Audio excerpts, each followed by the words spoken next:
구독, 좋아요. 자, 김민수 수석 대변인 먼저 시작하겠습니다. 어서 오십시오. 안녕하세요. 반갑습니다. 네, 안녕하세요. 반갑습니다. 이재명 정부는 내각제 정부입니까? 내각이네요. 내각인데 내각제. 내각이네요. 네네. 예, 아니 이 질문을 여쭤본 건 이재명 대통령이 지금 내각 관련한 인사 조치를 하고 있지 않습니까? 네네네. 그런데 17개 부처 장관 후보, 국토부는 발표를 아직 안 했는데 그 지명자 중에 민주당 의원들이 7명이에요. 거기다가 김민석까지 포함하면 지금 8명인데 그래서 이게 뭐 사실상 준 내각제냐, 민주당 최고 회의를 여기다 갖다 놓은 거냐, 뭐 이런 얘기가 나오고 있어서 어떻게 보세요? 지금 무려 국회의원만 해도 44%가 들어간 거예요. 그러니까 그러네요. 내각의 44%가 국회의원인 겁니다. 그러니까 지금 이게 사실 지금 이런 역사들이 그 내각제 개헌 걸었었던 DJP 정부 때 한번 있었었거든요. 예. 근데 이건 사실상 지금 굉장히 큰 문제가 있죠. 그러니까 대한민국의 자유민주주의를 지탱하고 있는 제도 중에 하나인 이런 상권 분립 제도를 굉장히 근간을 흔든다는 게 있고요. 예. 그것도 이건 이해 충돌에 분명히 문제가 또 가지고 있습니다. 그러니까 지금 이거 내각이 하는 일들이 분명히 있거든요. 예를 들어서 뭐 국무위원들 같은 경우는 정책 심의도 하고요. 또 국무위원은 사무의 한계가 없이 행정부의 최고의 의결 기관 중에 또 하나예요. 그렇죠. 그리고 또 장관들은 국무회에서 결정된 것들을 구체적으로 집행을 하는데 여야 간에 이렇게 분쟁이 되는 예산 문제도 있을 거고 법안들도 있을 거 아닙니까? 예. 네, 그러면 이게요. 지금 실제로 정부의 여당 같은 경우는 지휘를 받는다고 봐야 되잖아요. 근데 이 국회의원들이 지금 내각에 들어가 있는 경우에는 여야가 분쟁이 되는 예산이나 법안 같은 경우에 정부가 정하고 나서 그 내각에 있던 지금 국무위원들이나 장관들이 다시 의석으로 돌아서 투표를 하는 거예요, 자기들이. 그럼 지금 이거 자체가 지금 권력의 균형을 흐트리는 것들 중에 하나가 된다. 그럼 실질적으로 지금 국회가 해야 되는 것들이 정부에 대한 감시나 경제 역할이 기본적인 역할인데 이 본질적인 기능이 굉장히 약화된다는 면에서 지금 이 내각 굉장히 잘못됐다라고 봐야죠. 지금 이렇게 구성되는 내각들이 굉장히 잘못됐다라고 봐야 되는데 비단 지금 이재명 정부에서 내각뿐만이 아니라 이 인사들을 살펴보면은 지금 인사들 특징이 있죠. 그러니까 성남시 세력도 있고 예. 또 이재명 본인 사건을 변호했던 변호사들이 대거 투입됐고요. 대통령실에 특히나 막 네, 곳곳에 그렇죠. 지금 배치가 비서관들로 됐죠? 굉장히 많이 들어갔죠. 그랬죠. 네. 그리고 지금 이런 분들하고 그리고 예전에 뭐 지금 국회의원들 같은 경우는 확실한 친명 세력들, 찐명 세력들이 지금 들어가고 있고 또 7인 애들도 각자 또 다 임명직에 또 들어가고 있고요. 그러니까 지금 이런 부분들을 보면 지금 이재명이 대한민국 자체를 완전히 그립감을 지고 가겠다. 이거는 입법, 사법, 뭐 행정 다 그립감을 완전히 지어서 이건 지금 권력 분립의 문제가 아니라 이재명의 대한민국을 정말로 만들어가는 과정이라고 보여집니다. 그리고 이게 지금 가능한 부분들은 언론과 저는 국민의힘 두 군데에 있다라고 봐요. 그러니까 지금 언론들이 지금 이런 인사에 대한 문제를 사실은 좀 얘기를 해줘야 돼요. 네. 근데 지금 언론들이 지금 이러한 인사의 심각성, 지금 권력 구도에 대해서 굉장히 흐트리고 있다라거나 상권 분립 제도를 지금 흐트리고 있다라는 거에 대해서 지금 아무도 얘기를 하지 않고 있고 지금 뭐 펜앤마이크나 지금 이 예국 유튜버들이나 지금 이야기를 하고 있는 것이지 레거시 미디어들은 하나도 얘기를 하지 않고 있다. 그리고 지금 국민의힘 물론 최선을 다해 싸운다라고 저도 믿고 싶지만은 이 부분이 뭐 예를 들어서 김민석 정도에 지금 집중되는 경향을 보이고 있고 이런 것들에 대해서 지금 강력한 대응을 못 하고 있다. 야당은 싸우라고 야당입니다. 그러니까 잘못된 것들 싸우고 견제해 줘야 돼요. 근데 지금 특히 여당 같은 경우가 국회 대다수를 장악하고 있기 때문에 이거는 우리가 제때 싸우지 못하고 제대로 싸우지 못하면 정말로 대한민국이 망국으로 갈 수 있다. 지금 레거시 미디어에 기대하기 힘드니 그럼 기대할 수 있는 거 국민의힘뿐이 없는데 국민의힘조차도 제대로 못 싸워서는 안 된다. 여기 한 건 한 건 하나도 가벼이 여기지 말고 모두가 다 목소리를 내란 말씀 좀 드리고 싶습니다. 예. 장관과 의원이 겸직을 하게 되면 당연히 어떤 문제가 생기죠. 그 소수 뭐 한두 명, 두 사람 정도가 아니라 내각의 44%를 차지한다. 거의 절반에 육박하네. 한두 명만 더 하면 거의 절반이 딱 되겠네요. 그 정도 되면 이제 여당이라는 게 내각의 뭐 활동 지휘를 받는 어떤 천병부대 여기에 이제 불과하겠죠. 정당이라는 것은 본질적으로 협조도 하지만 정부를 감시하고 때로는 다른 목소리를 내야 되는데 그냥 내가 오히려 의원 내각제 국가처럼 돼버리는 거죠. 그런 문제를 본질적으로 여러 가지를 안고 있는데, 그리고 의원 업무를 못 하겠죠. 장관이 돼 있으니까 장관 업무만 하겠죠. 그러면 국회의원으로서의 의원 겸직을 하게 되면 문제가 발생하는데, 이 문제도 이제 한번 더 짚어주시고, 네네. 또 하나, 그러면서 동시에 자, 이재명이 왜 현역 의원을 이렇게 대거 전면에 배치했는지 그 부분도 좀 분석해야 될 것 같아요. 지금 이재명이 대통령 되기 전에 보면요. 예. 지금 이재명의 민주당 같은 경우는 이재명을 아버지라고까지 불렀거든요. 예. 자, 이것은 무엇이냐면 국회의원들 중에서 이재명 당대표 당시에 어떤 누구도 이재명의 말에 반발하지 않았어요. 자, 그럼 국무위원들 같은 경우, 장관들 같은 경우는 지금 정무부처에서 이게 대통령이 어떠한 정책이나 추진 방향에 대해서 이의도 제기할 수 있어야 되고, 그리고 잘못된 부분들도 짚어낼 수 있어야 되는데, 이미 지금 오로지 이재명의 말이면 그냥 무조건 순종하던 자들입니다. 그런 사람들이 친명이고 찐명이거든요. 여기에서 한마디라도 싫은 소리를 하면 뭐라고 불렸습니까? 수박이라고 불렸습니다. 예. 자, 그럼 이런 찐명 세력들을 지금 장관 자리, 국무위원 자리에 세팅시켰을 때 이재명이 가고자 하는 방향에 대해서 지금 여기 태클 걸 사람들이 있겠습니까? 모두가 예스맨인 겁니다. 모두가 예스맨인데, 그럼 이재명이 하고 싶은 대로 모든 것을 다 할 수 있다. 태클 걸 사람들도 없고 여기에 주요한 제언을 할 수 있는 사람들도 없다라고 봐야지 맞는 것이죠.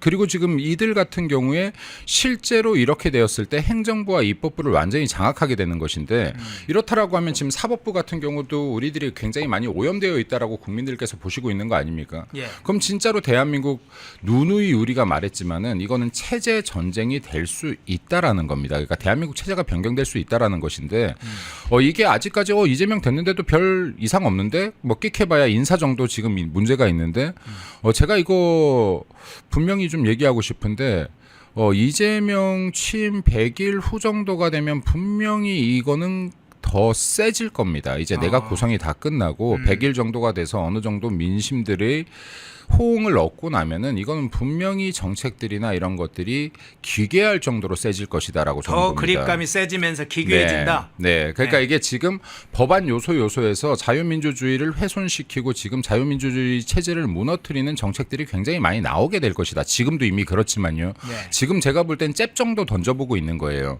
근데 이 잽 정도를 던져보고 국민의힘이 제대로 대응을 하지 못하고 국민들이 별 반응이 없다라고 하면 이제 이건 스트레이트 훅도 날라올 것이다 라고 봐야지 맞다라고 봅니다. 그 전초전 지금 이 전 단계들을 포석 작업을 하고 있다라고 보시는 게 맞을 것 같습니다. 예. 네.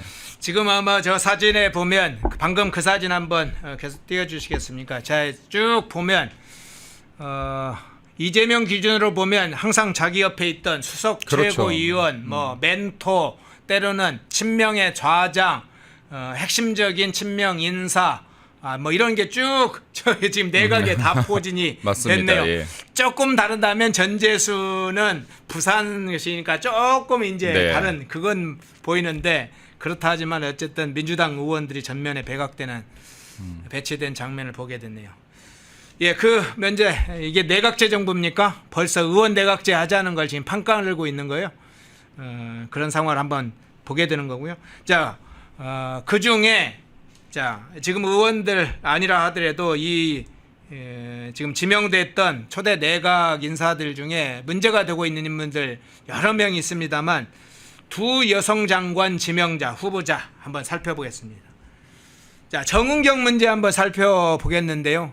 자, 질병관리청장이었던 정은경, 과거에 뭐 어떤 여러 가지로 이제 구설수에 사실은 옳은 인물이기도 했는데, 본인이 낡은 구두 신고 뭐 가방 들고 다니면서 여러 가지 쇼잉도 저치 않게 했는데, 남편 코로나 관련해서 주식 투자 의혹 문제가 제기가 됐는데, 그래서 중간에 정은경은 이번에 이제 장관에 지명되지 않을 것이라는 보도가 계속 연거푸 있었는데, 뭐 비난이 있었지만 이재명이 결국 밀어붙였네요. 제가 이거 김민석 국무총리 때도 이야기했지만요. 이게 네. 청문회, 인사청문회 아무 효과가 없을 것이다. 아무 효과 없고 이재명 하고 싶은 대로 다 하게 될 것이다. 그럼에도 불구하고 국민의힘에서 열심히 싸워야 되는 것은 국민들에게 이러한 사실들을 알리는 데 목적이 있어야 된다라는 말씀을 몇 번 드렸는데, 지금 정은경 전 질병청장 같은 경우에도 아주 국민들을 기만했다라고 봐야 돼요. 괘씸해요. 어떤 부분들이 괘씸하냐면, 이거 좌파들이 많이 하는 건데요. 이 사람도 지금 낡은 신발, 낡은 옷 입고 나와서 막 이렇게 어떻게 보면 쇼잉을 했던 사람들 아닙니까? 김남국인가요? 그러니까요. 그러니까 이 좌파들은요 낡은 옷, 낡은 신발 참 많이 쓰는데 제가 이 말씀 드리고 싶어요. 요즘 대한민국 그렇게 가난하지 않아요. 낡은 신발, 낡은 옷 계속해서 이렇게 입고 다니면 이거는 쇼일 확률이 굉장히 높다. 요즘엔 자기 관리를 위해서라도요 해진 옷까지 입고 다니지 않습니다. 이거 일부러라고 봐야 돼요. 특히 정치인들 같은 경우에 정치인들 다 그래도 중위소득 이상자예요. 네, 그러면 지금 이제 이 사람들이 이런 쇼잉을 하는 사람들은 무언가를 계속 가리려고 하는 사람들이라고 봐야지 맞는데 더 괘씸한 것은 뭐냐면 2020년 코로나로 온 국민을 불안에 떨게 만들었을 때요. 여기 정례 브리핑에서 지금 정은경 당시에 질병청장 뭐라고 했습니까? 손 소독 꼭 열심히 하셔야 됩니다. 그렇죠. 손으로 잡는 손잡이도 닦아야 됩니다. 컴퓨터 키보드까지 닦아야 됩니다. 책상도 닦아야 됩니다. 이거는요 지금 물 대신 소독제로 다 닦으라는 소리예요. 물 청소하지 말고 소독 청소하라는 겁니다. 그래놓고 남편이 지금 손소독제 에탄올 만드는 회사의 주식을 갖고 있었다라고 하면 지금 이것은 지금 다분히 의도됐다라고 봐야지 맞는 것인데 제가 이건 그냥 의혹입니다. 이거 국민의힘에서 한번 파보세요. 이거 가족만 샀을까요? 남편만? 네, 이거 남편만 샀겠습니까? 남편만이 아니라 예. 사실 일가 친인척이 샀을 수도 있다. 네. 주식을 가지고 올 수도 있다. 친한 친우들이나 그러니까 지금 이런 것들도 이 사람이 질병청장이고 이 정도 발언을 하는데 예를 들어서 남편이 샀다 그러면 이거 욕심 사나운 거 아니에요. 그럼 이거 남편 그 액수가 다이겠습니까? 그러니까 이런 것들도 국민의힘에서 시간적 여력이 된다면 더 파봐라라는 말씀을 드리고 싶고요. 예. 그리고 국민 여러분들께서 앞으로 정치인들을 평가함에 있어서 검소하다는 장점일 수 있으나 비루하다는 장점이 절대 될 수 없다라는 것을 아셔야 됩니다. 이거는 쇼일 확률이 99%다라고 봐야지 맞습니다. 신발 밑창을 떨고 다닌다거나요, 양말에 구멍을 내고 다닌다거나 하는 것들은 자기 관리가 안 되는 거예요. 예, 여기에서 싸게 사면요, 양말 여전히 지금 2,000, 3,000에 살 수 있고요. 옷도 싸지만 깔끔하게 충분히 입을 수 있습니다. 네, 그러니까 지금 이러한 쇼를 하는 것들이 결국에는 국민 기만이다. 그리고 뒤로는 이렇게 만약에 가족들이 이러한 행위들을 한다면 이건 문제가 있다는 말씀 드리고 싶고 또 하나는 정은경 지금 그 후보가 이런 얘기를 했더라고요. 사실과 다른 부분이 많다. 청문회에서 입장을 발표하겠다. 다 밝혀질 것이다. 이거 많이 들어보지 않았습니까? 김민석 때. 지금 제가 볼 때 민주당의 모든 작전이 지금 이와 같을 겁니다. 의혹이 나오면 사실과 다릅니다. 청문회장에서 모두 밝히겠습니다.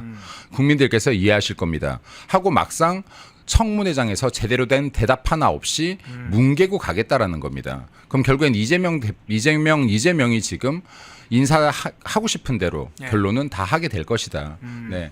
이런 부분들 때문에 지금 이제 이거는 국민의힘에서 할 수 있는 것이 특별히 없겠으나 그럼에도 불구하고 끝까지 처절하게 파내서 국민들께 알릴 수 있는 노력을 다하라는 말씀 다시 한번 드리고 싶습니다. 예. 네. 자, 먼저 정은경 보건복지부 장관 지금 지명자 먼저 살펴봤는데요. 또 다른 여성 장관 지명자 한번 살펴보겠습니다. 송미경 후보자인데요. 농림축산식품부 그간에 이제 양곡법 자체를 농망법이라고 그간에 했었고 제2요구권을 또 했었죠. 윤석열 정부 때 장관을 했던 사람이 우리가 잘 알고 있는데 자 변신을 참 화려하게 변신을 시도하고 있는데 뭐 야당이 이해 못하는 것은 너무나 당연하고 여당조차도 참 한숨을 푹푹 쉰다고 그래요. 그런데 정작 송 장관 이 송미령 후보자는 지금은 이제 양곡관리법을 할 수 있는 여건이 됐다. 윤석열 정부 때와 근본적으로 다르다. 뭐 이런 입장을 밝혔어요. 지금 정권이 바뀐 지가 얼마 됐다고 금방 무슨 농촌이나 농업 문제 뭔가 바뀌었습니까? 대통령이 바뀌었죠. 대통령이 바뀐 거죠. 대통령이 바뀌었고 본인이 살아남기 위해서 줄 서야 되는 대상이 바뀌었죠. 네. 그러니까 지금 이러한 행위들은 굉장히 좋지 않다. 지금 양곡관리법 조금만 파고들면요, 이거 대한민국 경제를 죽이고 농가를 죽이는 거라는 거 자명합니다. 근데 지금 이게 농림축산식품부의 장관으로 거론되고 있는 자가 또다시 거론되고 있는 자가 이렇게 지금 본인 아전 인수격으로 해석을 해서는 안 되는 것이다라는 말씀을 드리고 싶고요. 일단 지금 이게 양곡관리법이라는 것이 본인이 윤석열 정부 때 농망법이라고 농촌을 망하게 하는 법이라고 하지 않았습니까? 그랬죠. 예. 그럼 이건 실제로 농망법이에요. 왜냐하면 농망법일 뿐만이 아니라 대한민국을 망치는 법입니다. 일단은 쌀값을 떠받치는데 매년 1조 5천억이라는 어마어마한 예산을 써야 돼요. 이뿐만이 아니라 주요 5대 품목 같은 경우에 또 1조 1,900억 정도를 써야 됩니다. 이것만 합쳐도요 거의 3조 규모예요. 그러니까 지금 이거는 대한민국에서 소비성 예산이 이 정도로 나가고 있다라는 것이고 더 중요한 것은 지금 대한민국 인구가 계속 감소되는 추세 아닙니까? 23년에 대한민국에 23만 명뿐이 안 태어났어요. 그리고 지금 주식이 쌀에서 계속 변화하고 있습니다. 쌀 소비량이 계속 점진적으로 줄고 있는 거예요. 자, 그럼에도 불구하고 대한민국에서 이런 지금 그 양곡관리법을 시행하려고 하는 거는 쌀 식량 안보에 대한 위기 의식을 왜곡되게 계속 알려주고 있는 거예요. 대한민국에. 이게 지금 언제로 소급되냐면요. 이거 1960년대에 대한민국에 쌀 부족 현상이 있었습니다. 네, 그래서 1965년도에 양곡관리법이 제정되면서 이때 재밌는 것들이 좀 나와요. 근데 제가 이거를 대한민국을 위해서 이재명 정부와 여당에 좀 건의하고 가르쳐드리고 싶어요. 쌀이 더 추가 생산되는 것을 세비로 막으려고 하면 이건 답도 안 나옵니다. 본인들이 만약에 쌀 농사에 투자한 게 아니라면, 배추 농사에 투자했듯이요. 쌀 농사에 투자한 게 아니라면, 이걸로 수익을 노리기 위해서가 아니라면 이런 양곡관리법은 절대 통과되어서는 안 된다라는 말씀을 드리고 싶고요. 지금 현재 2030년이 되면 쌀이 64만 톤 과잉 생산될 것으로 추정되고 있어요. 벌써. 자, 그러면요. 쌀을 어떻게 해야지 우리 농가도 살리고 대한민국 경쟁력도 살리고 대한민국 경제도 살리는지 좀 연구해 보세요. 아까 제가 1960년대 쌀 부족 현상 왜 얘기했냐면요. 65년도에 양곡관리법이 생기면서 대한민국에 금지된 게 있었습니다. 뭐가 있었게요? 쌀로 술을 못 만들게 했어요. 그랬죠. 예, 쌀로 술을 못 만들게 금지법. 해서요. 네. 우리나라의 안동소주 같은 것들은 주재료가 쌀입니다. 막걸리 쌀이죠. 근데 안동소주가 이때 이러한 그 상업적인 제조가 금지가 돼요. 그러면서 우리나라에 뭐가 나옵니까? 여기에 이게 희석주라고 하는 지금의 소주가 등장해요. 쌀이요, 술을 만드는데 사용하면요, 밥 먹는 거랑 비교도 할 수 없을 정도로 어마어마한 양이 들어갑니다. 자, 대한민국은요, 세계적인 명주가 없었어요. 위스키도 안 나, 브랜디도 안 나, 네, 그리고 지금 포도주도 안 나. 자, 와인도 안 나. 대한민국의 명주를 만들 수 있는 기회라고 보셔야 돼요. 지금 대한민국이 이게 지금 K 문화 때문에요. 막걸리도 세계로 나가고 있고 지금 이제 희석주인 지금의 소주가 나가고 있거든요.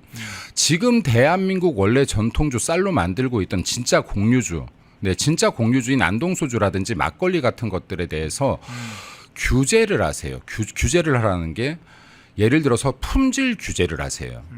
외국 명주들처럼 와인이나 위스키, 브랜디처럼 지금 잡다한 술들이 중소기업들이 만들어서 막 해외로 나가고 있어요. 고급화 전략으로 간다. 네. 자, 그러면 대한민국의 술이 세계화될 수 있는 기회입니다. 이것만 제대로 짜도요, 쌀 추가 생산 다 소비되고도 남습니다. 그리고 두 번째로요, 이거 불과 한 5년, 10년 전만 해도요, 일본의 명품 쌀이라고 해서 대한민국 쌀보다 2배, 3배 높은 가격에 팔렸었습니다. 이게 히트를 쳤어요.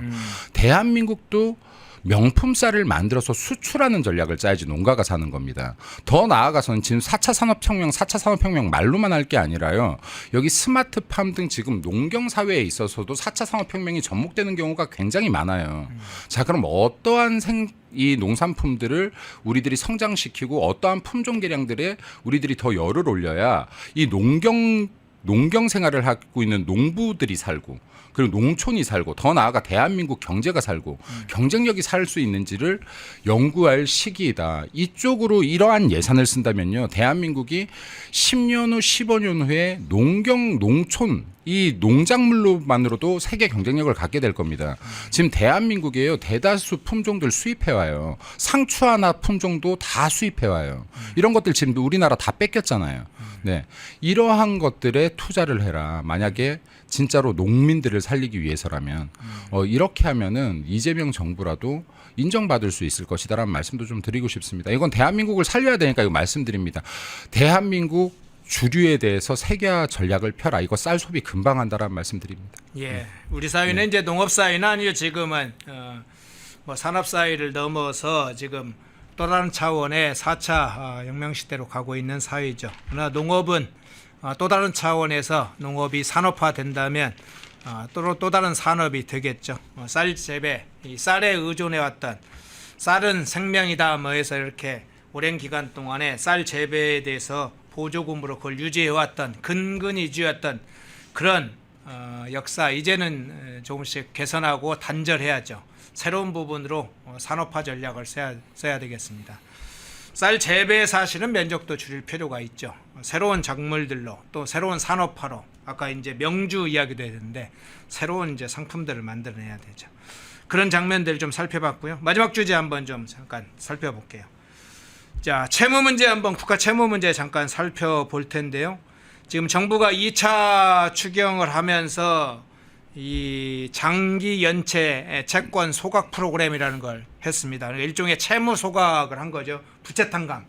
그래서 여러 가지 이제 이야기가 나오는데 형평성 문제도 나오고 도덕성 해이도 나오는데 그 중에 이제 이미 똑같은 조건에서 빚을 갚은 국민들 있잖아요. 그 국민들이 지금 361만 명이나 된다고 그래요. 2020년부터 해서 이 발표할 시점까지 361만 명이 어려운 조건에서 계속 빚을 갚아왔다. 그럼 그 국민들은 뭐냐? 꼬박꼬박 빚을 갚아온 내가 지금 바보 천치냐 이런 자조가 나오는데 어떻게 평가를 하세요? 제가 이 얘기 처음 나올 때 펜앤마이크에서 방금과 똑같은 발언을 했는데 네. 조회수가 엄청 많더라고요. 그래요? 네, 근데 이게 지금 이때까지 성실하게 힘들매도 불구하고 본인의 부채를 갚기 위해서 먹을 거 덜 먹고 입을 거 덜 입고 힘들게 생활하셨던 분들을 바보 만드는 것이다. 그럼 내가 이렇게 성실하게 갚았던 내가 바보네라는 생각을 하게 만드는 법이다라고 말씀드렸는데요. 이거 정말로 서민을 위한다라고 하면 이것도 이재명 정부에 제언 드릴게요. 여기 제언하고 싶지도 않지만 제언 드리겠습니다. 진짜 서민을 위한다면요. 금융권조차도 접근이 되지 않아서 사채 시장에서 돈을 빌리는 서민들이 있어요. 그리고 대한민국 법정이자는 20%입니다. 연간. 근데 20% 받으면 다행인데요. 이거 이재명이 발언한 적이 있더라고요. 실제로는 600%가 넘는다라고 했나요? 450%가 넘는다라고 했나요? 이자가. 대한민국 사채 시장에요. 법정이자 20%가 아니라 지금 수백 프로의 폭리를 취하면서 장기 기증 각서 까지 쓰게 만들고 신체 포기 각서까지 쓰게 만들고 집에 가서 가족들을 협박하고 억압하고 하는 지금 불법 추심들이 아직도 난무하고 있는 게 대한민국입니다. 예를 들어서요. 진짜로 서민들을 살리려고 한다면 이러한데 지금 국민들의 부채를 국민의 세금으로 갚아준다. 이런 이상한 헛소리 하지 말고요. 예. 지금 이러한 사채 시장들 이자 규제부터 하세요. 이자 규제부터 하시고 그 불법 추심에 대해서 엄격한 형법적 잣대를 드러내십시오. 예를 들어서 제가 이거는 국민의힘 의원들께서도 법 발의하기를 원하는데요. 지금 법정이자 20%도 서민들에게 너무나 높아요. 20%라고 해도 너무나 높습니다. 예를 들어 시장금리의 2배 수준, 3배 수준으로 제한을 거세요. 예를 들어 지금 시장금리가 3%면 6% 이상 못 받는다. 혹은 9% 이상 못 받는다. 4%면 8% 이상 못 받는다. 12% 이상 못 받는다. 2%면 4% 이상 못 받는다. 6% 이상 못 받는다라고 하면요. 사채 물론 리스크가 있기 때문에 하이 리스크 하이 리턴 돼야 되겠지만 시중금리의 2배 3배라면 전 충분히 메리트 있다라고 봅니다. 자, 지금 20%도 높아요. 이런 것들 현실적으로 조정하시고 불법 채권 추심에 대해서는 강력하게 처벌하시고 예를 들어서 이런 것들로 인해서 신체 포기각서를 받는다거나 가족들을 협박한다거나 하는 것들에 대해서는 형사상 처벌을 명확하게 할 수 있는 제도, 무서워서 신고도 못하는 서민들이 많아요. 이거 신고가 정말로 이렇게 활성화될 수 있게끔 쉽게 접근할 수 있게끔 보복, 2차 보복이 없게끔 할 수 있는 제도를 만드세요. 이게 서민 구하는 겁니다. 예를 들어서 지금 은행권에서 그래도 대출이 됐던 분들 이분들 자기 힘으로 갚아야죠. 자기 힘으로 갚아야죠. 네. 죄송한 말씀이지만 근데 은행권에서조차 대출이 안 돼서 사채 시장까지 흘러간 분들이야말로 지금 인생이 낭떠러지에 있는 거 아닙니까? 이런 분들이 대한민국에서 더 발생하지 않는 제도를 만드시라는 말씀 드립니다. 그러면 이재명 정부라도 박수 치겠습니다. 예. 지금 이제 개인 채무, 민간 채무 문제를 먼저 다뤘는데 국가 채무 문제도 잠깐 여쭤볼게요.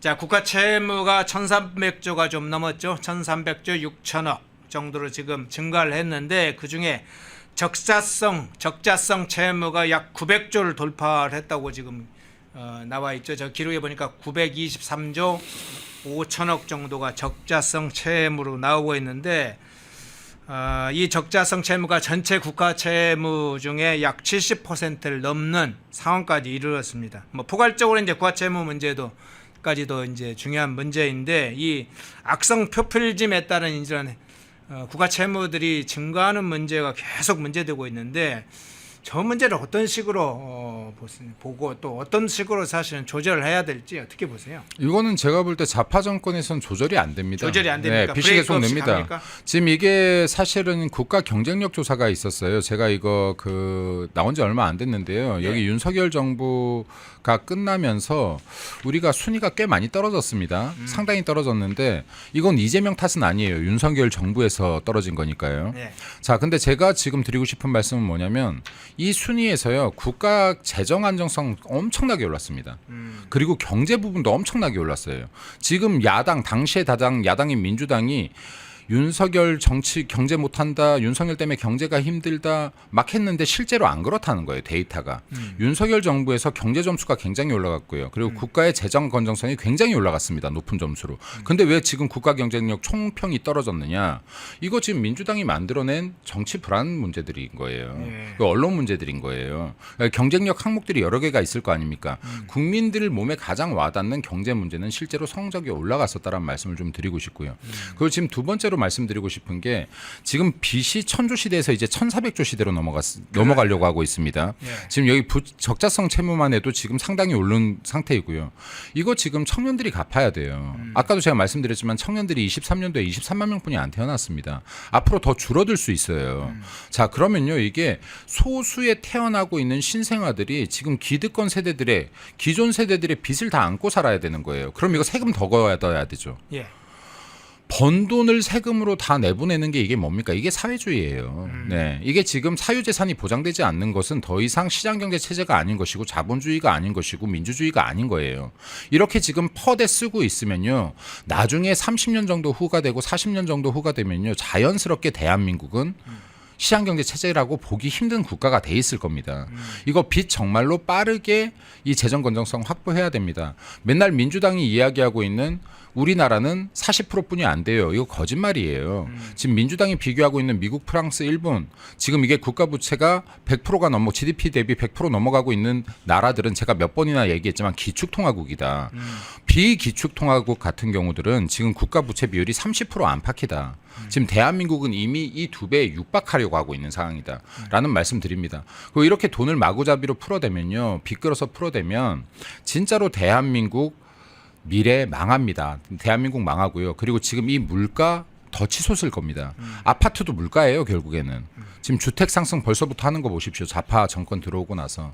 이러한 부분들이 정말로 진짜로 국민을 힘들게 하는 것이니 민주당과 이재명 정부는 진짜 제발 조금이라도 국민 생각하고 그리고 미래 대한민국을 생각하면서 정책 짜달라는 말씀 부탁 좀 드리고 싶습니다. 네. 예.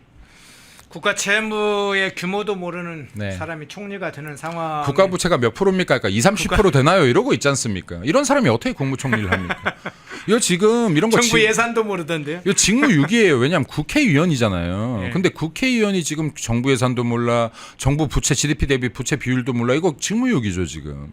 이 정도면 직무유기라고 봐야죠. 이런 사람이 어떻게 국무총리를 합니까? 예. 네. 국무총리는 우리 김민수 네. 대변인 해야 되겠네요. 네, 시켜주십시오 이재명 씨. 네. 예, 네. 김민수 전 수석 대변인이었습니다. 네, 고맙습니다. 감사합니다. 감사합니다. 네. 펜앤마이크와 광동이 함께 준비한 광동 루테인 밀크 시스 구독, 좋아요. 송국건 정치평론가님 나오셨습니다. 어서 오십시오. 예, 안녕하세요. 예, 북한 핵폐선 문제에 대해서 지금 조사를 하겠다고는 하는데 결국은 소잃고 요양관 고치는 정도의 중간 단계에 있다고 할까요? 지금 그런 상황인데 어떻게 보세요?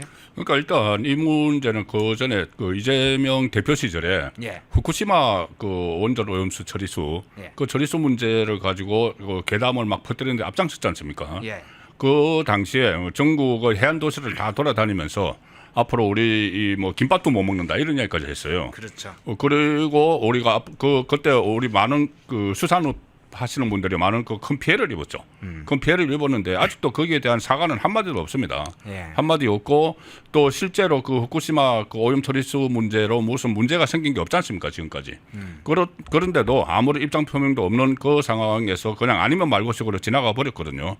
지나가 버렸는데 이번에 북한에서 이게 유입된 이런 것은 오히려 우리에게 직접 위험이 더 강한 실질적 것이죠. 위협이 실질적 되죠. 위협이 되는 것이죠. 예. 그런데 거기에 대해서 어떤 조치를 취하거나 뭐 조사를 하거나 이런 활동을 보이지 않고 있다는 것은 과연 이 정부의 성격이 무엇인지 그것을 그대로 보여주고 있다고 봅니다. 예. 이 정부의 성격이 어떤 것인지를 보여준다. 자, 김민석 문제로 한번 바로 넘어가 보겠습니다. 어제 김민석 총리 후보자 국회에서 본회의 통과를 했는데 국민의힘은 지명철회 및 사퇴를 좀 그간에 요구를 했지 않습니까? 근데 결국 그거 무시하고 표결을 강행했습니다. 김민석 관련된 여러 의혹이 뭐 한두 건이 아닌데 결국은 뭐 이재명도 그렇고 민주당도 그렇고 그냥 밀어붙이겠다. 결국은 뭐 국민의힘 이야기해봐라 뭐 그런 식이네요. 네, 이거 그냥 그 오기죠, 오기. 예. 오기고 마이웨이 뭐 이런 그 표현을 거기다 붙여도 될지 모르겠는데 이것은 이미 예고가 됐어요. 이재명 그때 이 처음에 그 G7 그 회의 갈 때 예. 그때 기내에서 간담회 할 때부터 이 문제가 논란이 돼서 기자가 질문을 했는데 어떻게 할 거냐 질문을 하니까 본인과 통화를 했는데 충분히 소명할 수 있다고 하더라 이렇게 이야기를 했어요. 그리고 그 다음에 또 그 야당 대표들과 오찬할 때 그때는 또 거기에 대해서 김민석 문제를 제기를 하니까는 청문회에서 다 이야기할 거다 이렇게 이야기했거든요. 네. 그때부터 김민석이 청문회에서 가서 다 이야기하겠다 모든 그 의혹이 쏟아지는데 네. 전부 다 청문회 가서 이야기하겠다는 이야기를 하는 겁니다. 그러면 이건 뭐냐면은 그래 청문회에서 이틀만 버티면은 무조건 임명된다. 이것을 저는 그 어떤 메시지를 시그널을 줬다고 보거든요. 예. 이재명으로부터 직접 시그널을 받았기 때문에 이 김민석은 그냥 버티는 거예요. 그리고 또 본회의 가서 일단 청문회는 자기 혼자가 아니고 그 자기 편들이 있잖아요. 여당에서 예. 여당 의원들이 막 그 엄호를 해주고 심지어 그런 일까지 벌어졌지 않습니까? 이 메시지가 불리하니까 메신저를 막 공격을 했잖아요. 아, 주진우 의원. 네, 주진우 의원을 막 공격을 했잖아요. 예. 이건 처음부터 그 전략을 짠 거예요. 그래서 김민석 혼자서는 메신저를 공격을 하기에 한계가 있으니까 청문회에서 보자 이 이야기를 계속한 거예요.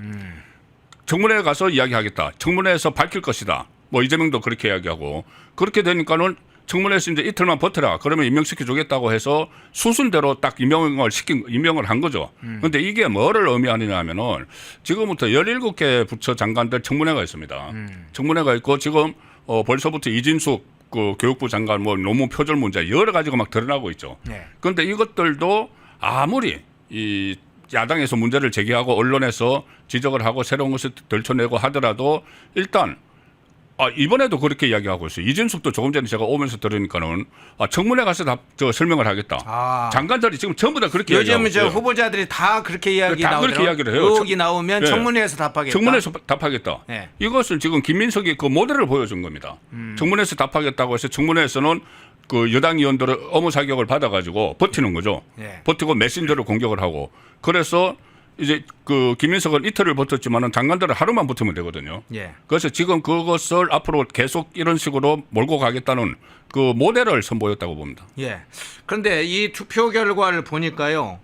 재석 179명 중에 찬석 73표, 반대 3표, 무효 3표가 나왔던데 이게 반대 3표, 무효 3표 이게 뭐 개혁신당 뭐 이런 데입니까? 어떻게 보세요? 일단은 여기 보면은 조국당이 들어가 있잖아요. 조국당? 네, 조국당이 12명이잖아요. 예. 12명 중에서 저는 이탈이 나왔다고 보는 것이 지금 계속 그 어제도 그런 이야기가 나왔지만 조국 사면시켜달라. 마치 청구서 내밀듯이 하고 있잖아요.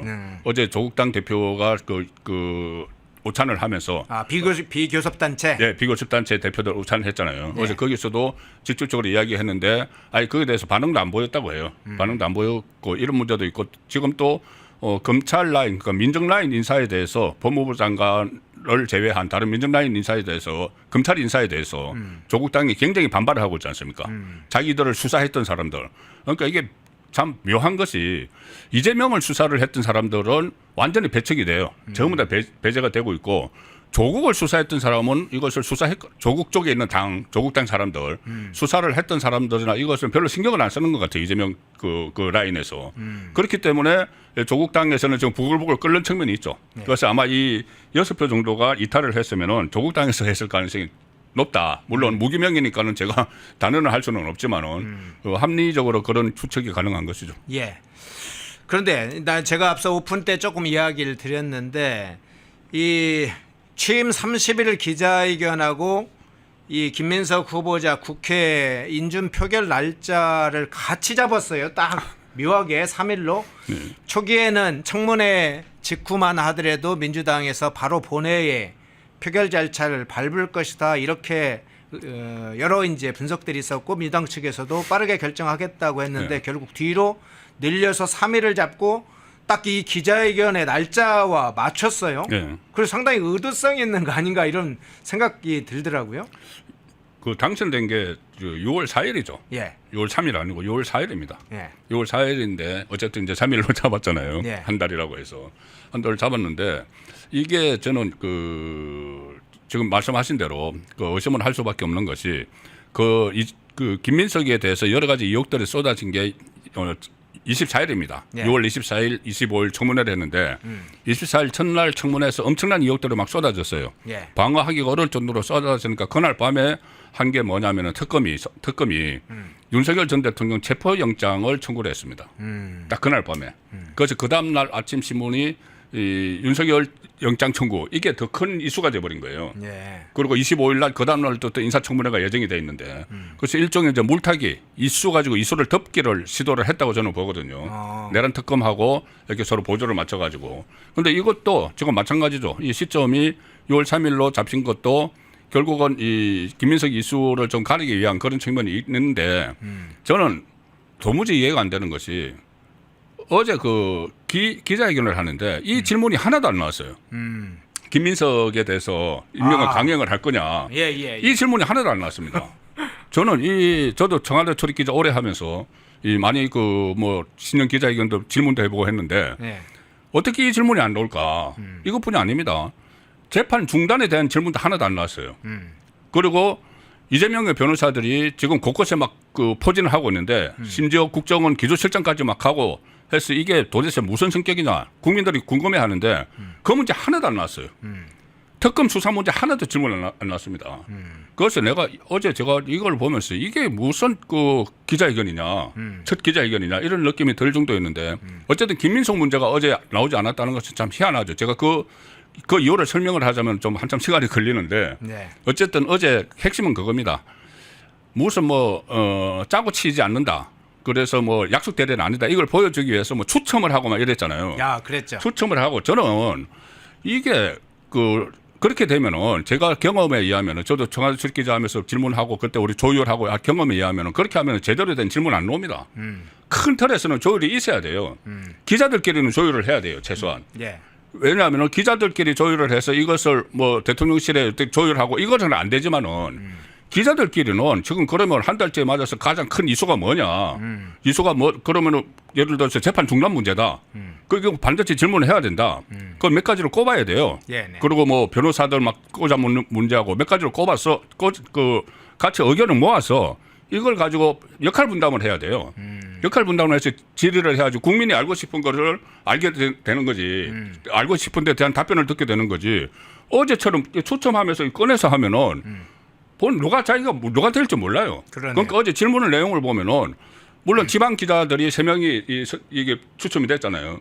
지방 기자 입장에서는 자기 그 해당 지역의 문제가 가장 중요한 이슈가 되는 거예요. 전국적으로 가장 중요한 이슈가 아니라 자기 지역 이슈. 그러니까 어제 예를 들어서 경남 신문 기자가 사천에 있는 카이 그 문제 질문을 했잖아요. 그러네요. 그 질문을 하는 건 그 기자로서는 어쩔 수 없는 거예요. 울산 신문 기자도 그 비슷한 질문을 했어요. 그런데 실제로 국민들이 볼 때는 그 사천이나 그쪽에서는 관심이 있지만은 국민이 볼 때는 그게 아니고 왜 재판이 중단되는 거야? 이걸 들어야 되는 거예요. 그런데 아마 그런 식으로 이렇게 분산시켜버린 것은 그런 질문이 나올까봐 했다고도 저는 봅니다. 안성루님 회원가입 고맙습니다. 근데 마지막 이 질문 드리죠. 김민석을 왜 지명했을까는 늘 지금 따라다니는 의문입니다. 그러니까 여러 이제 초대 이제 국무총리라는 건 상징성도 있고 여러 가지 의미가 있을 텐데 현역 의원들 많이 배치한다 내각에 이런 문제는 어떤 것을 생각했을까 생각이 들기도 하는데 총리는 또 다른 차원인데 김민석을 왜 지명했을까 어떻게 보셨어요? 이 농공 행상할 때 이 가장 이제 큰 공을 세웠으니까는 상징적으로 넘버 2가 되죠. 국무총리. 예. 상징적으로 넘버 2에게 준 거죠. 농공행상의 그러니까 창업 공신 1순위라고 보는 거죠. 하나는 이 김민석이 그 어쨌든 이재명을 보호하는데 적극적으로 앞장섰잖아요. 그때 네. 선임 최고위원 이런 거 하면서. 그리고 또 계엄을 미리 어떻게 뭐 정보가 있었는지 그냥 이제 넘겨짚었는지 모르지만은 계엄 이야기를 처음에 김민석이 꺼냈어요. 그래서 어쨌든 그것에 대한 농곡 행상을 한 것이고 또 하나는 김민석의 형 예. 김민웅 씨. 예. 김민웅 씨가 윤석열 전 대통령 취임한 그 시점부터 계속해서 대통령 퇴진 운동을 벌였잖아요. 그것도 저는 이제 감안을 했을 거라고 봅니다. 그리고 또 이제 그것이 가장 큰 이유고 또 하나는 왜 김민석을 선택을 했느냐. 어제 김민석이 한 말에서 답이 나와 있어요. 그 통과되고 나서 이 이야기를 했죠. 대통령이 참모장으로서 일찍 생각하고 먼저 챙기는 새벽 총리가 되겠다. 국무총리가 어떻게 대통령의 참모장이 됩니까? 국무총리는 그전에 여러 가지 논란이 있었던 게 책임 총리 이야기가 많이 나왔잖아요. 네네. 정말 저 총리가 책임을 가지고 내각을 통솔을 하고 그 행정부의 수장으로서 행정부 그 위에 대통령은 있지만은 대통령은 3부를 다 어차피 지금 다 장악했잖아요. 그러면은 이 책임 총리 이야기가 나온 것이 대통령과 다른 방향에서 본인이 쓴소리도 할 수 있는 그게 책임 총리거든요. 네. 그런데 김민석은 스스로 자기가 참모장이라고 하지 않습니까? 그저 대통령 비서실장이 할 수 있는 얘기를 했네요. 그러니까 비서실장이 보면은 기분 나쁠 거예요. 예. 참모장은 난데? 군대에서 참모장은 참모들 중에서 참모장이죠. 그렇죠. 그러니까 그 비서입니다, 비서. 예. 본인이 비서실장력을 자임을 한 겁니다. 책임 총리가 뭐 이런 것도 없이. 그러니까 이런 캐릭터인지를 알기 때문에 김민석을 선택을 한 거죠. 그렇군요. 펜앤마이크와 광동이 함께 준비한 광동 루테인 밀크시슬 혈행 개선 노화 구독, 좋아요. 정성호 문제 먼저 한번 살펴보겠습니다. 법무부 장관 지금 후보자 정성호 친명의 좌장 5선의 국회의원 뭐 많이 알려진 인물이죠. 근데 이 정성호가 한 강연에서 최근에 했던 강연입니다. 이재명 재판과 관련해서 공소 취소를 언급한 사실이 지금 알려졌습니다. 강연에서 이렇게 얘기했다고 그래요. 국민들은 재판이 진행 중인 걸 알고 대통령을 선택했다. 그래서 공소 취소가 맞다.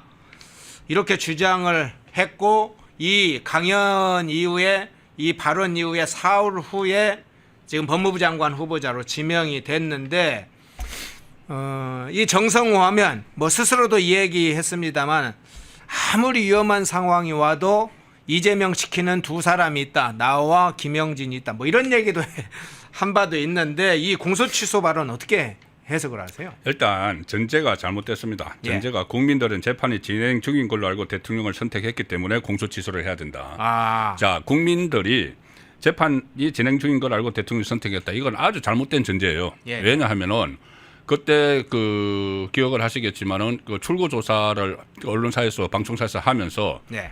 그 설문 조사를 한 게 있죠. 대통령이 이재명이 당선돼도 계속 그 재판을 해야 된다고 보느냐 64% 나왔어요 그때.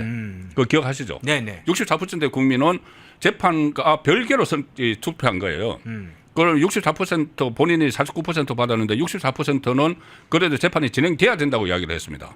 그러면은 그 당선됐다고 해서 이게 면제 없어져도 된다고 국민이 생각하는 게 아니에요.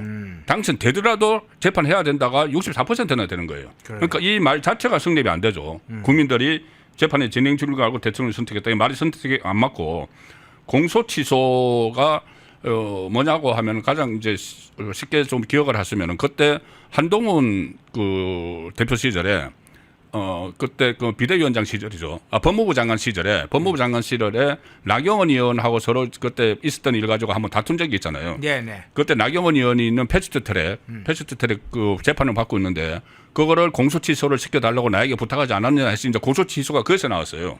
공소 취소가 검사가 어떤 특별한 이제 본인이 기소를 해놓고 특별한 상황 변경 같은 게 있을 때 아니면 절차가 잘못됐을 때 거기에 대해서 취소를 하는 권한이 있거든요. 그 권한이 있으니까는 그 법무부 장관은 검찰총장을 통해서 지휘를 할 수가 있잖아요. 그렇기 때문에 법무부 장관이 공소 취소를 검사에게 지시를 할 수가 있다는 거죠. 예. 공소가 취소가 되면 이 사건이 없어지는 겁니다. 그래서 법무부 장관에게 그 권한이 있는 거예요. 다른 뭐 대통령에게도 그 권한이 없어요. 그 공소 취소는. 그러니까 법무부 장관을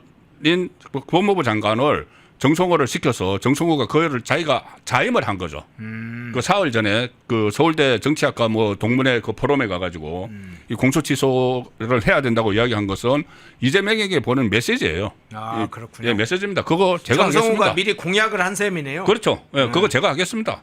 제가 하겠습니다. 법무부 장관 저 주세요. 저는 그 이야기 한 거랑 마찬가지라고 보는데 이게 심각한 문제가 있는 게 그러면 이재명 대통령은 아니 그러면 본인이 이 지금 국정을 운영을 하고 인사를 하면서 네. 모든 것을 전부 다 이 본인의 재판 리스크에 맞춰서 하고 있는 거예요. 대통령실 민정수석실에 4명이나 꽂아 넣었잖아요. 네. 변호인들. 그리고 또 국정기획위원회 거기도 또 꽂아 넣었어요.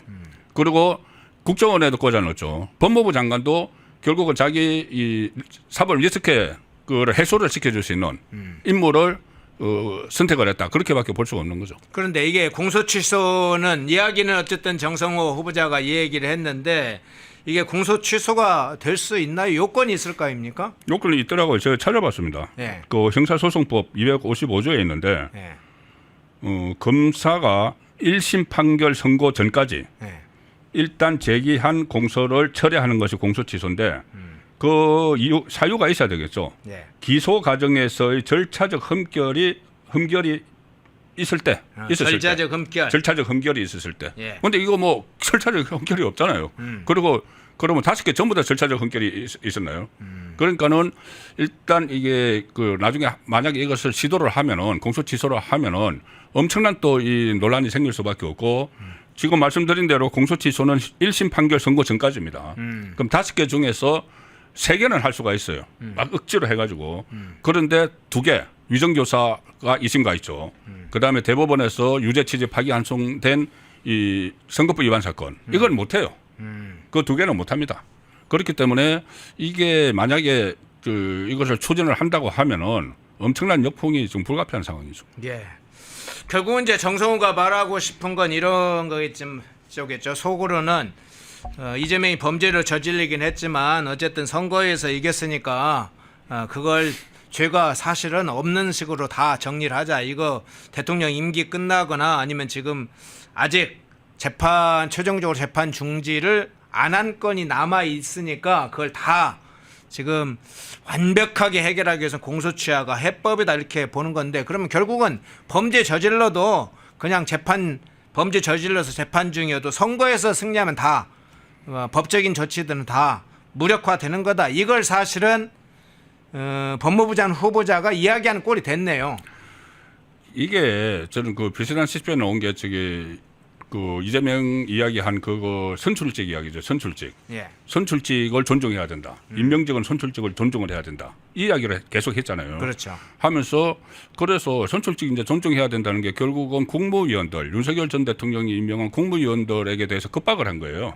그 가령 예를 들어서 이진숙 방통위원장이 그 국회 가서 최민희 의원하고 이렇게 그 언쟁을 벌이는 이런 것을 가지고 이진숙 방통위원장을 질책을 한 거거든요.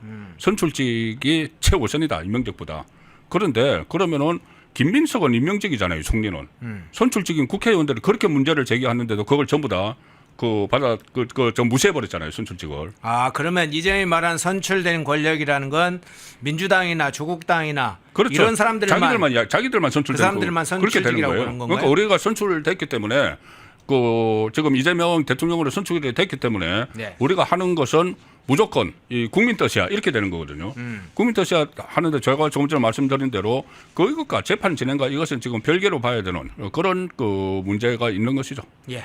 먼저 정성호 후보자의 궤변을 좀 살펴봤고요. 펜앤마이크와 광동이 함께 준비한 구독, 좋아요.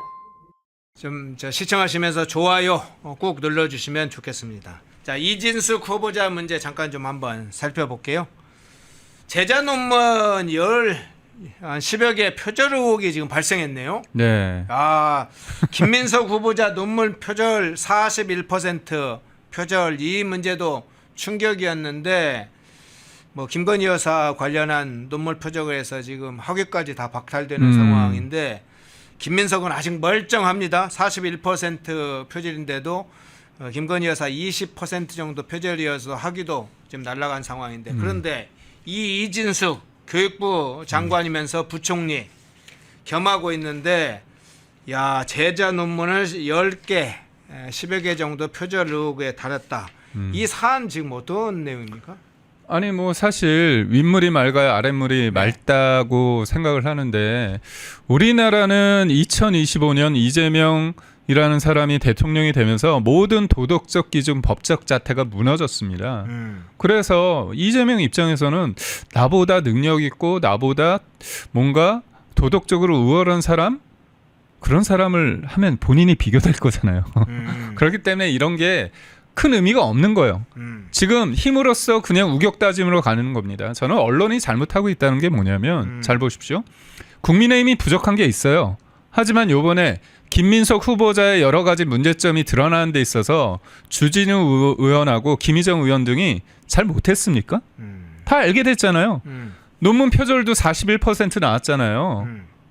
그 부분은 나왔습니다. 근데 자꾸 국민들이 국민의힘이 뭘 했느냐 부족한 게 있지만 그런 지적을 했을 때 힘을 실어주는 것도 중요해요. 그러다 보니까 언론도 원래는 정권이 바뀌잖아요.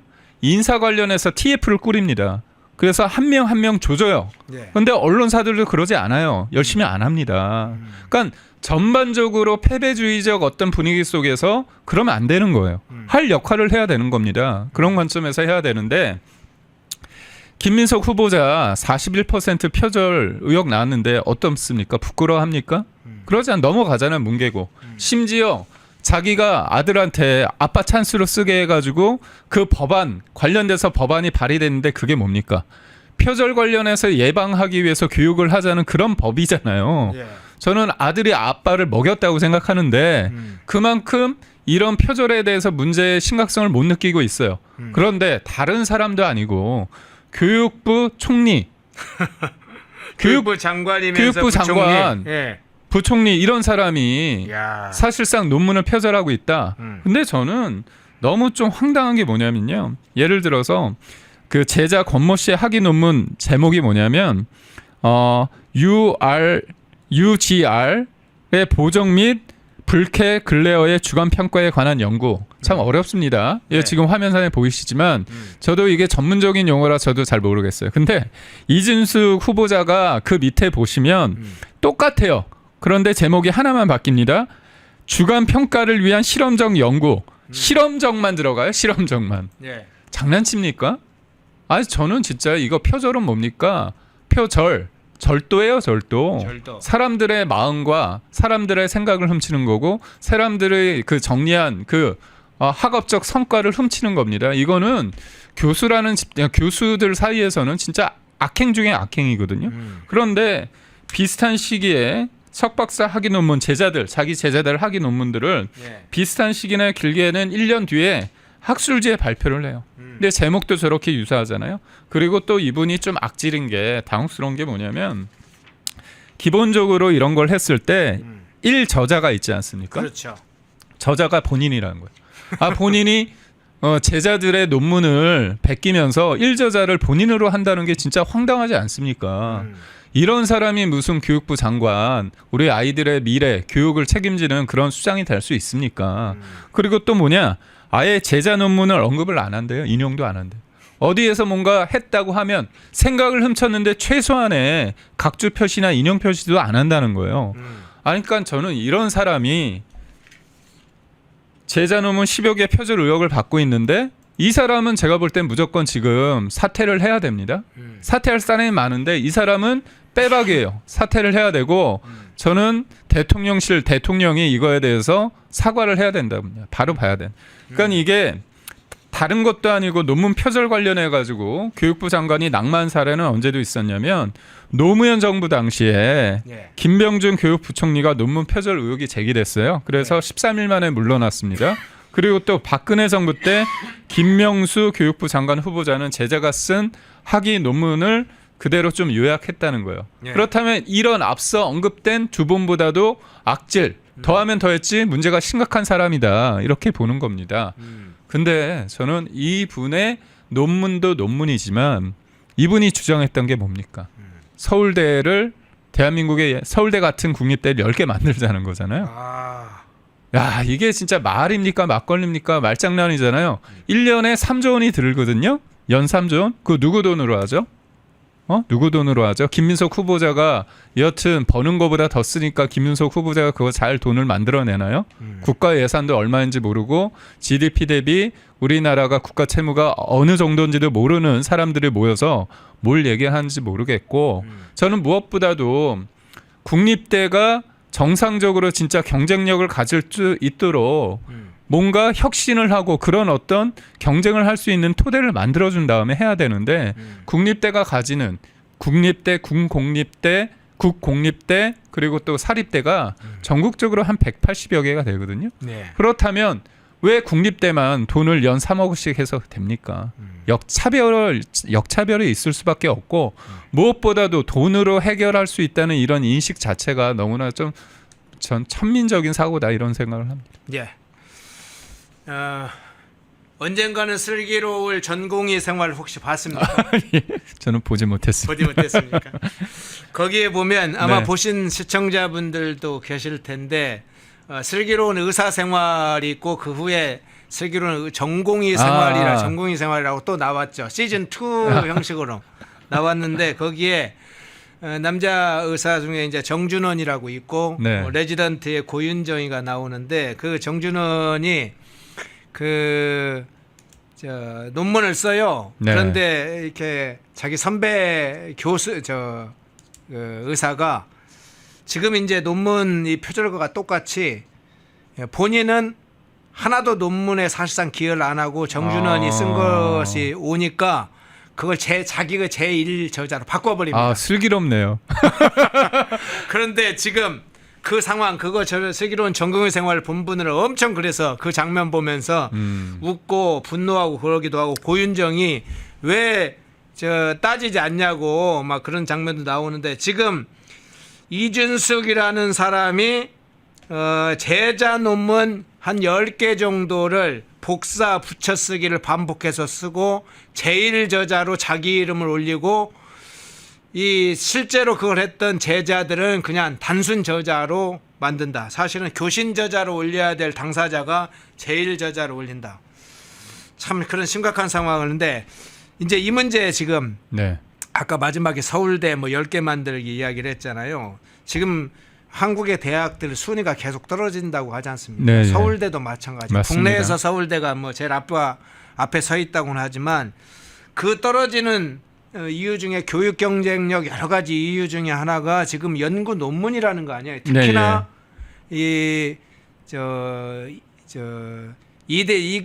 이과보다도 문과가 더 심각하다고 합니다.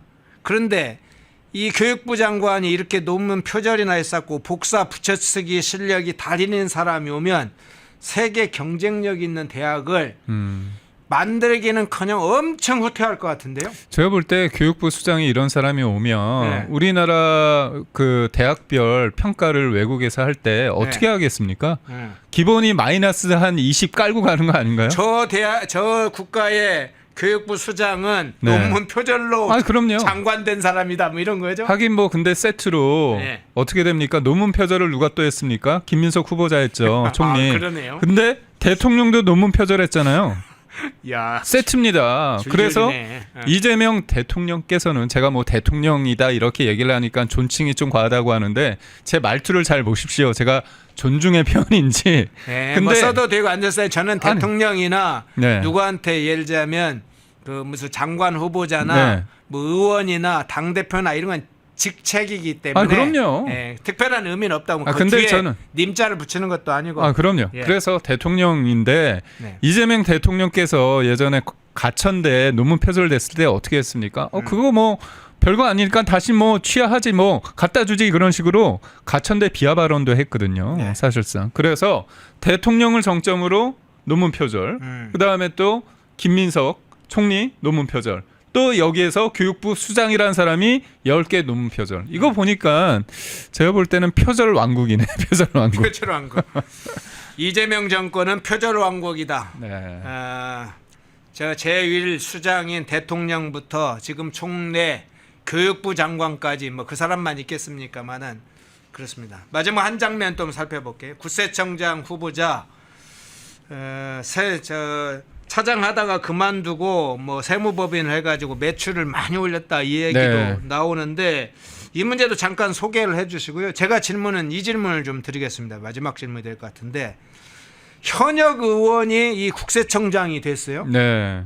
야, 전례가 없는 일이기도 하지만 국세청장에 왜 민주당 의원인 임광현 의원을 왜 이 현역 의원을 국세청장으로 보냈을까? 어떻게 보세요? 뭐 말 안 들으면 세무조사 팍팍 시키겠다는 거 아닙니까? 여당 쪽 관련된 기업들은 예. 좀 여러 여당 관련해서 잘해주는 사람들은 조금 무마하고 야당 쪽 관련해서 한 사람들은 말이 그렇지 정밀하게 다 들여다 본다는 거 아닙니까? 이 후보자가 서울지방국세청 조사 4국 이게 엄청나게 진짜 그 기업들 입장에서는 저승사자라고 불리는 겁니다. 국세청에서도 본청에서도 조사국장을 했습니다. 그러니까 결국 터는데 일가견이 있거든요. 근데 이 사람이 비례대표로 들어옵니다. 예. 그러니까 국세청 관계자가 비례대표나 아니면 국회의원이 되는 경우는 왕왕 있습니다. 그런데 이재명 시대는 신기원이 많아요. 뭐 산무라고 해가지고 증인도 없고 참고인도 없고 자료도 없는 청문회가 있고 또 청문위원을 청문회하는 청문회가 있지 않았습니까? 예. 그런데 국회의원이 장관급이잖아요. 네. 국세청장이 차관급입니다. 차관급으로 보내요. 그런데 이게 엄청난 권한이 있는 데잖아요. 제가 앞서 말씀드린 것처럼 사정기관입니다. 검찰, 경찰, 국정원, 금감원도 국세청. 있죠. 금감원. 네. 네. 금감원, 국세청이 있는데 국세청이 더 세죠. 그래서 우스갯소리로 기자하고 검사하고 국세청장 관계자가 있으면 네. 누가 밥을 사고 술을 사느냐 그러면 우스갯소리가 있는데 국세청 직원이 안 산다고 그럽니다. 검사를 만나도 안 산다고 하고 기자를 만나도 안 산다고 하죠. 국세청이 더 위에요? 위입니다. 그러니까 돈 문제, 자본주의 사회이고 네. 국세청이라는 건 이미 이게 딱 정해져 있는 거예요. 어디를 터느냐가 딱 정해져 있는 겁니다. 그래서 그러니까 여러 정권에서 밑보이는 기업 관련해서 세무조사를 하는 거 아닙니까? 그래서 이 사람이 그렇다면 민주당 출신이기 때문에 정파적으로 민주당 쪽이라는 걸 누구나 알 수 있는 사람입니다. 그런 사람을 이재명이라는 대통령께서 보낸 거잖아요. 내 말 잘 들어라. 그럼 이 사람이 어떻게 하겠습니까? 나를 국회의원 배지를 달아준 사람이고 나를 또 다시 어떻게 됐냐? 청장으로 만들어준 사람이잖아요. 예. 그러면 제가 볼 때는 알아서 잘할 것 같은데요. 네. 이게 문제입니다. 어떤 위치에 누구를 보낼 때 국민들이 저 위치에는 너무 노골적인 사람을 보내면 안 되겠구나 그런 생각을 하잖아요. 근데 그런 것들을 다 뭉개고 보내는 거죠.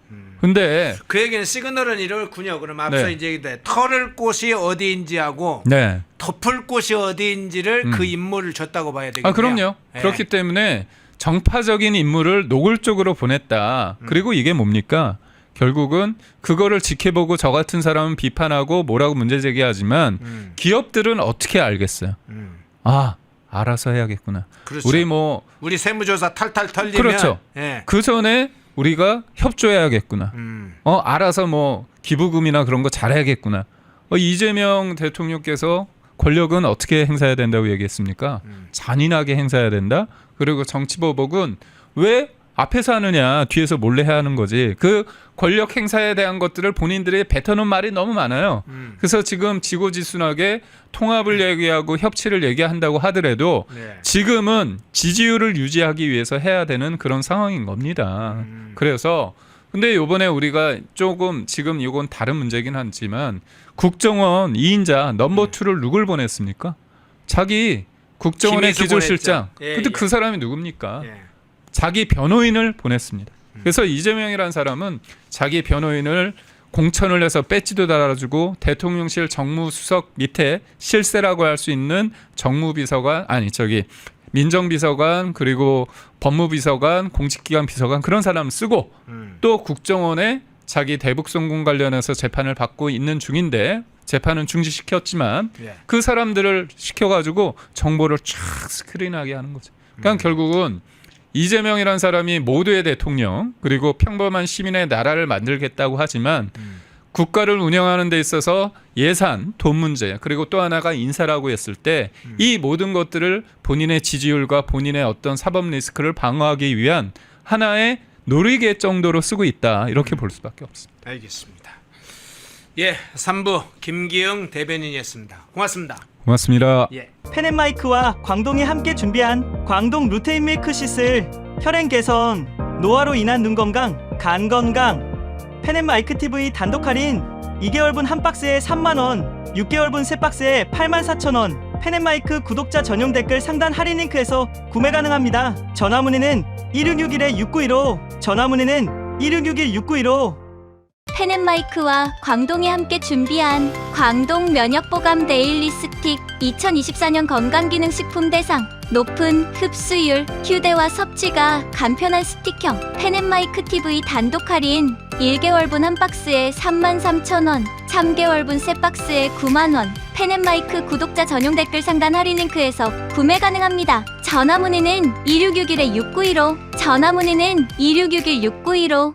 펜앤마이크와 광동이 함께 준비한 광동 혈당혈압 콜레스테롤 케어 솔루션 식후 혈당 상승 억제, 체지방 감소, 혈중 콜레스테롤 개선, 높은 혈압 감소. 펜앤마이크 TV 단독 할인 1개월분 한 박스에 25,000원, 3개월분 세 박스에 66,000원. 펜앤마이크 구독자 전용 댓글 상단 할인 링크에서 구매 가능합니다. 전화 문의는 1661-6915, 전화 문의는 1661-6915. 펜앤마이크에서 추천하는 영상도 보고 가세요. 다른 영상도 즐기시려면 구독 버튼을 꼭 눌러주세요.